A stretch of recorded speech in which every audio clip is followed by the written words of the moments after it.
ఏంటి ఏరా బలిసిందా? నిక్కర్ నారాయణ వెళ్తుంటే నమస్కారం కూడా చేయలేదు. తీసుకుతా. తప్పైపోయిందన్నా, ఈ ఏరియా కొత్తగా వచ్చాను. మొదటి తప్పు కాబట్టి వదిలేస్తున్నాను.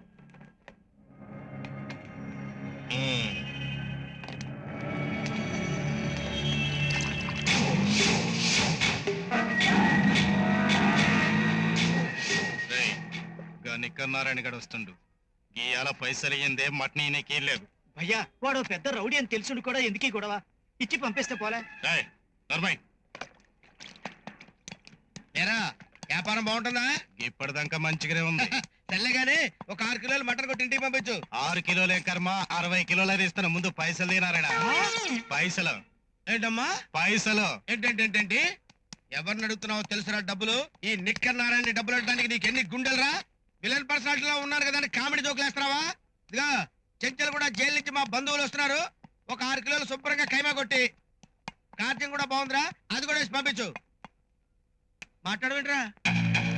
రేయ్ ఇప్పుడు ఇది మటను, పొద్దున మేక. డబ్బులు ఇస్తేనే మటన్ ఇస్తానని పిచ్చి వాగుడు వాగావంటే రేయ్ ఇప్పుడు నువ్వు మనిషివి, చిటికలో మటన్ అయిపోతావురా. అరే ఏంద్వా ఎక్కువ మాట్లాడుతున్నావు? నారాయణ మర్యాదగా పైసలు ఇచ్చి మటన్ తీసుకెళ్ళు. ఈ నిక్కర్ నారాయణ డబ్బులు ఇచ్చి మటన్ తీసుకెళ్ళమంటున్నావురా?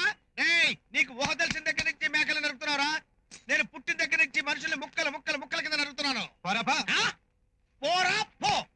నన్ను రేయ్ మేక మాంసం అని చెప్తూ గొడ్డు మాంసం అమ్ముకునే నువ్వు నన్ను పోరా పోంటావురా? నా మీదనే చెయ్యెత్తుతావా? ఎత్తింది చెయ్యి కాదు బే, కత్తి.